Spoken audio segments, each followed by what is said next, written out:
Hello, Aquarius, Sun, Moon Rising, at Venus Signs. Kamusta kayo? Sana po nasa mabuti kayong kalagayan. Welcome back po sa Star Tarot. Kung bago kayo rito, welcome din kayo. Thank you sa inyong support. I truly appreciate it. God bless you all. Aquarius, pauna mensahe po ninyo sa ngayon. Number 45, Man Holding a Heart.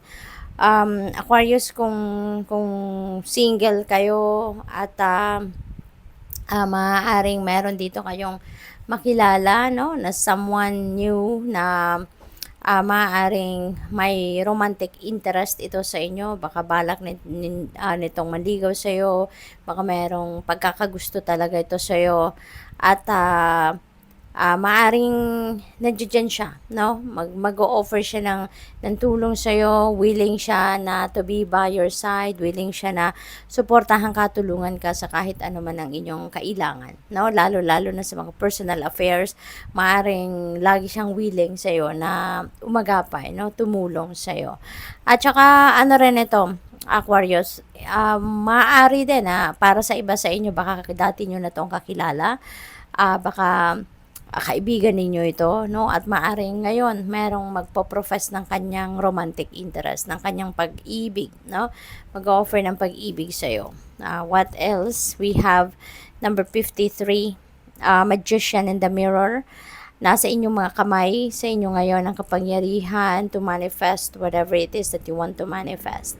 Maaring pinapadalhan ka ngayon ng universe, ng support, pinapadalahan ka dito ng mga opportunities na makakatulong sa iyo para ma-manifest ninyo ang mga heart's desires ninyo, madala ninyo sa realidad ninyo kung ano man yung mga pinapangarap ninyo, yung mga gusto ninyong mangyari, no? Maaaring ngayon, yan ay madala ninyo na sa inyong realidad. Ngayon, maaaring you can make things happen na, no?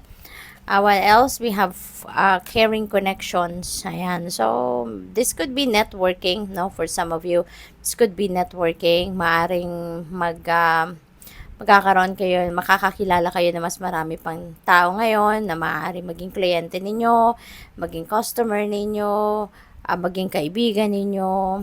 Pwede rin na meron kayong mga makikilala sa ngayon, ano, na magiging, magiging karelasyon ninyo, no? Maaring maging love and romantic ninyo interest, no? Maaring ganun. So maaring si Man Holding a Heart, maaring bagong kilala ninyo ito, no? For some of you, but of course hindi ito magre-resonate sa lahat, no? So just take as it resonates. What else? We have number 39, 5th chakra, Archangel Gabriel. So, yung 5th chakra natin, ito po yung lalamunan natin. Now, this is the energy center that governs communication. Maaring sa ngayon, magiging magaling na talaga kayo sa pakikipag-usap, sa pakikipag-communicate, mag-deliver ng kung ano man ang mga gusto ninyong sabihin, kung ano man ang inyong saloobin, ano man ang nasa isip ninyo.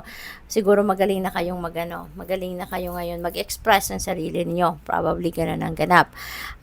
Pwede rin na siguro yung trabaho ninyo, maybe related to communications, maaring ang opportunities na meron kayo, no?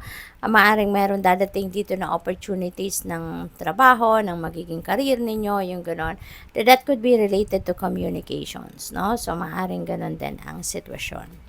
We have number 10, storm warning. Ayan, so, magandang meron kayong warning kasi ibig sabihin nito na meron pa kayong magagawa. No, parang warning ito sa iyo, heads up ito para sa iyo, para na makapag-isip ka pa, you can take precautionary measures pa, no? At malalaman din niyo naman ito, no, kung ano man ang maaring maging problema dito kasi mararamdaman ninyo 'yan kasi maaring sa ibang area ng buhay ninyo nakakaramdam na kayo na merong merong hindi pagkakaintindihan, mararamdaman ninyo if there is an upcoming upheaval, no? You can feel it, definitely you can feel it. Kaya this is a warning for you, no, na mag-take action ka na sa ngayon, before you make a decision, pag-isipan mabuti, before you jump into a conclusion, before you say anything. So, make sure na pinag-iisipan mabuti para maiwasan ang kung ano man ang problema, no, na maaaring mangyari.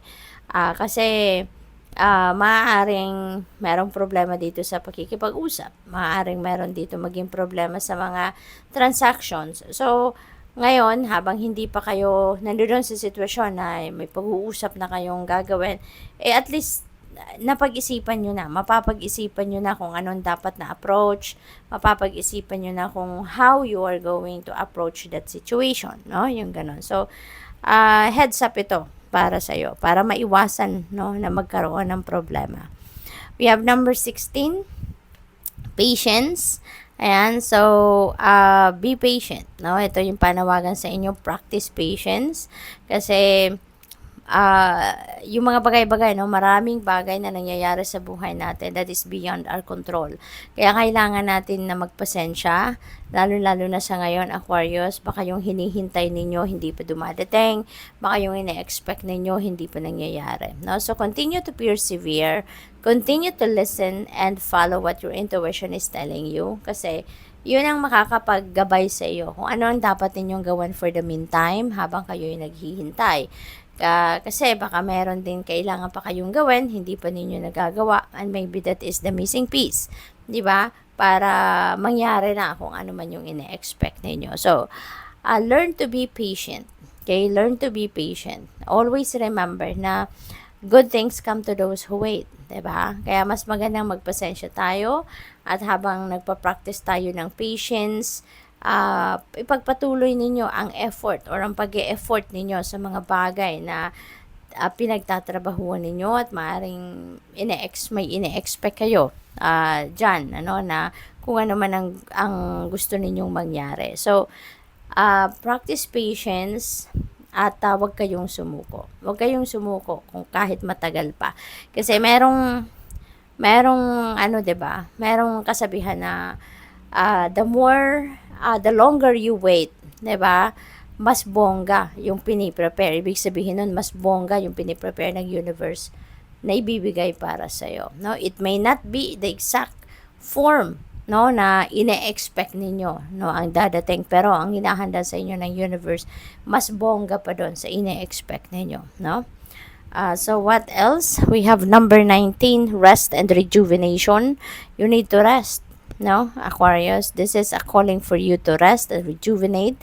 Kailangan ninyo na mag-self-care muna, magpahinga. Maaring sobrang busy na kayo. You may be physically, mentally, and emotionally exhausted, no? Wag nating hayaan na makarating tayo dun sa pagka-burnout kasi mas mahirap bumawi, 'di ba? Ng lakas ng physical strength and vitality, mas mahirap ibalik 'yon, hindi ba? Kaya hangga't maaari, pag mayroon na kayong physical discomfort na nararamdaman, may mga nakikita na kayong imbalances sa buhay, atras ka na ng pansamantala at asikasuhin mo muna yung inyong sarili. Okay?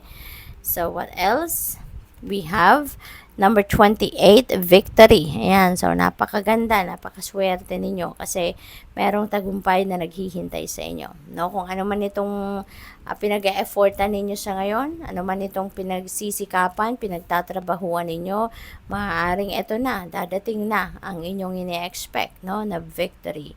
So, good luck sa iyo and congrats, no, dahil mas magkakaroon ka na ng success, makukuha mo na yung tagumpay na deserve ninyo, yung tagumpay na hinihintay ninyo, no? So, good luck. Thank you for watching. Love and light. Namaste.